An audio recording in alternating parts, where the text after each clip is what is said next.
Hello, and welcome back to God I'm Bored Book Reviews. This is going to be a special episode dedicated, and that's the word I'm going to use, to Decleat. To those of you who don't know who Decleat is, nah. But here's for you, looking at you, baby. Sorry, I love Casablanca. Excellent movie. Basically what this episode is going to be is, since this episode is called The List, as you can probably see by the title of the episode, which is probably up there somewhere, this is going to be me listing out a bunch of books that I personally would recommend. This goes in with all the ones I've already recommended on my show, so just add this to the list if you've been making a list, which you probably haven't, since I don't think anybody watches my show. But alright, let's get started. First book is a little one of a tough one for me, because I read this book when I was 8, and I've reread it, I think, every year since. I'm not sure whether my love for it is out of nostalgia or out of the fact that it's well written. This is one of the S. Char novels by Lawrence Watt Evans, The Unwilling Warlord. This is my personal favorite from the S. Char series. Basically, Starren, this character, is kidnapped from the main city in a high fantasy world, taken to this tiny kingdom, and told, because he is, somehow related, due to succession, and whatever, he is now the hereditary warlord, and he now has to take the warlord's place, which sounds like a good deal until he finds out that the king is a complete jackass who started a war with the three larger neighboring countries. Sorry, my Darth Vader TIE Fighter, the wings are coming off for some reason. I'll do this after I'm done filming. Okay, so that's the first one. Only 7,000 more to go.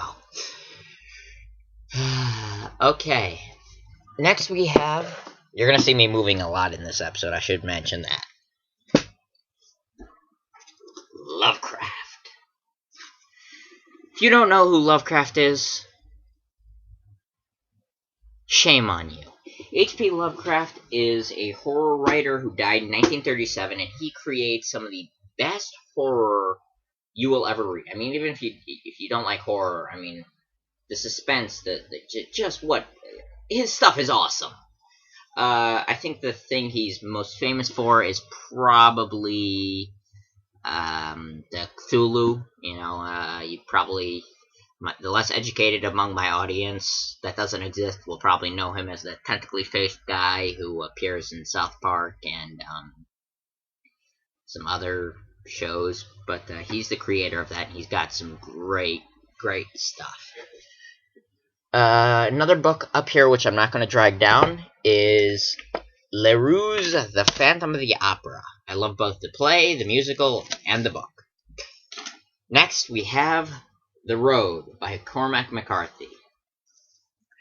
The Road is an interesting book. The Road is a pretty short book, but it's written from the point of view of these two characters, the father and the son, and I think throughout the entire book, I think there's one name in it, and the only character who's named is a minor character.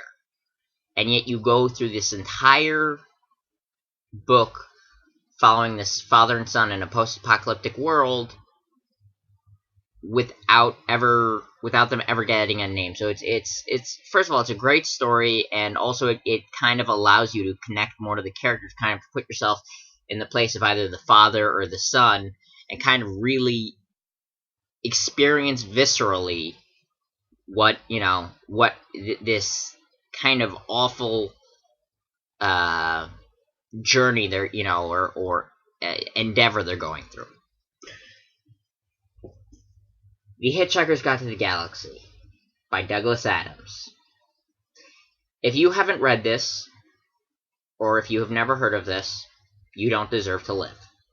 I know that's a very, very strong statement, but The Hitchhiker's Guide to the Galaxy is probably some of the best satire ever written. As a standalone book, it's great. As a science fiction book, it's great. As a satire on science fiction, it's phenomenal. It is I would put it up there with one of the top 10 books I've ever read. Definitely with one of the top 10 books, and that's me saying after reading probably close to 7 or 8,000 books. I'm calling this one of the top 10 books of all time. Just great humor, which leads me up to my next one. This is called Tall Stories. This is a collection from another writer called Tom Holt, which is 2 other stories, which are Expecting Someone Taller and Ye Gods. He basically is the Douglas Adams of fantasy. That's how I like to refer to him. He writes satire to fantasy as Douglas Adams writes satire to science fiction, and he is brilliant. He's also British. He's very funny. Moving on. Running out of space. Okay. Hear me out before you say anything on this one. World War Z, an oral guide to the zombie war. Pardon me. An oral history of the zombie war. I'm not crazy about zombies as monster movie villains. I'm not really the monster movie villain type, so, you know, the hype never really got around to it. But what's great about this book is it's written as interviews taken in the aftermath of the zombie war. So you're able to read this as though you were born after the entirety of this, situation happened. So it treats you as an outsider, which allows you to have that outsider's perspective on looking back at what is your history. I like the way it's written. It kind of reminds me, I think probably somebody else has already said this. Yeah, Orson Welles, when Orson Welles made the radio show of the War of the Worlds and people got, all hyped up, it kind of gets that realistic feel. It's very good, very recommended. This next one, it should be obvious, but if it isn't, Sherlock Holmes. This is my grandfather's copy. Sherlock Holmes. This is another very obvious one, The Hobbit, by J.R.R. Tolkien. No, I did not like the movie. I hated the movie. I thought the movie was a terrible adaptation of the book. I have my problems with the book, but this is the book that started me on the road to fantasy. This is the book my father used to read to me at night when I was 5 years old. So, whether or not it's good or bad, I have a special place in my heart for this book. In my deep, dark, callous heart. Moving on. There's a large pile here, okay? You don't expect me to, schlep them all up at one. Okay. Frank Herbert's Dune. I'm holding this sideways because this is my father's copy, and it's so wear-worn from being read that quite a lot of it is missing. But Dune is an epic. It's a science fiction epic. I think that's the best way to describe it. They've never really made a good movie or miniseries version of this, but it's a great story. It's a science fiction story, takes place in the future. I may do a more in-depth review of this later. Like I said, I may do a more in-depth review of a lot of the books seen herein. But, like I said, that's for the future. I accidentally picked up the wrong book from the shelf. I intended on taking the first book in the series, but I got the second one instead. This is called S.M. Stirling's Protector's War. The first book's called Dies the Fire. It's an excellent series, or at least the first book was excellent, and then it kind of went downhill. Which is why I intended on picking out the first book. Basically, the premise of the book is, in a flash, all technology, gunpowder, and electricity stop working. No explanation, no alternate fuel sources, no nothing. Just bam. No electricity, no gunpowder reaction. Laws of physics change to cause the gunpowder reaction to be slower and thus not explosive. And the first book is really about the collapse and rebuilding of the society. And this is the second book, so like I said, it was a series that went a little... Okay. Gordon R. Dixon's The Dragon and the George. Now, this is one I wouldn't be surprised if a lot of you had never heard of.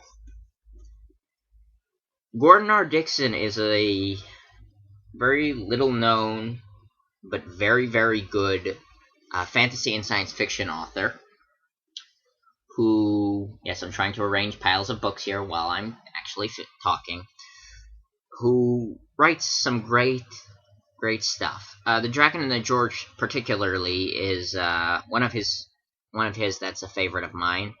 It involves a character whose girlfriend, fiance, it never really is perfectly clear, is put into this fantasy world, and then when he tries to go into the fantasy world after her, he becomes a dragon, and the dragons refer to humans as Georges, or knights at least as Georges, which I think is a reference to the whole Saint George thing. You could read into it a lot of ways, but I think it's a really fun adventure romp. It's got a lot of great characters, a lot of great moments, and I would just recommend this highly. Old Man's War. I got sold on this by the first line on the back of the book. John Perry did two things on his 75th birthday. First, he visited his wife's grave. Then he joined the army. If that doesn't sell you, I don't know what will, but this is an excellent science fiction which I would highly recommend. John Scalzi could very well be the spiritual successor of Heinlein in the sense of a science fiction writer. Moving on.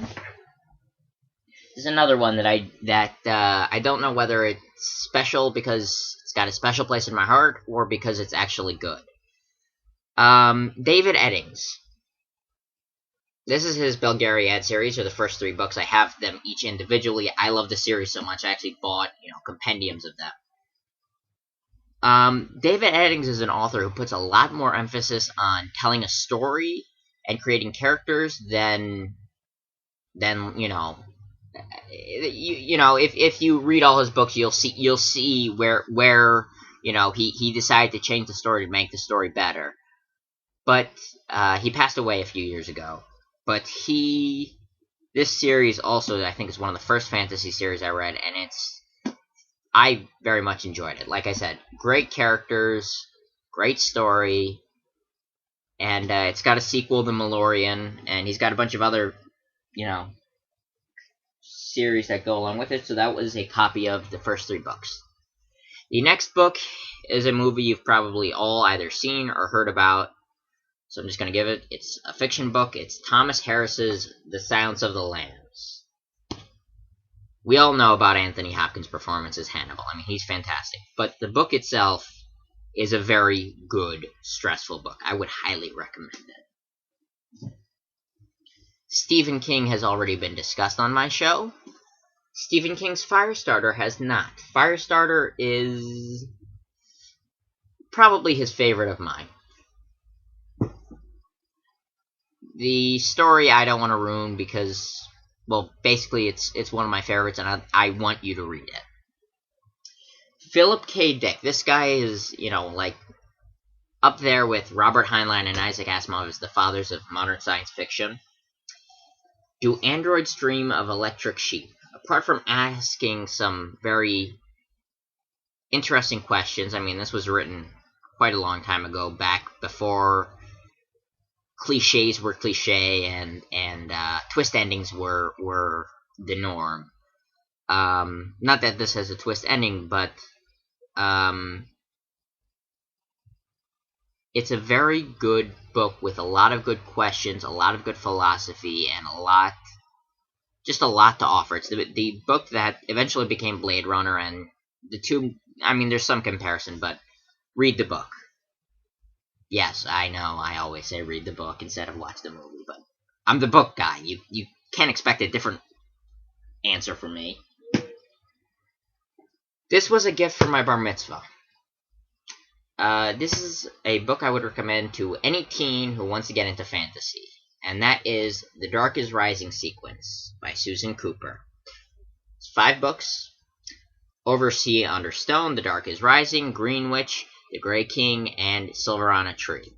It's This was given to me by a dear friend dear friend of the family's, also dear friend of mine, on my bar mitzvah, and it is a great teen fantasy setting. I would highly recommend it.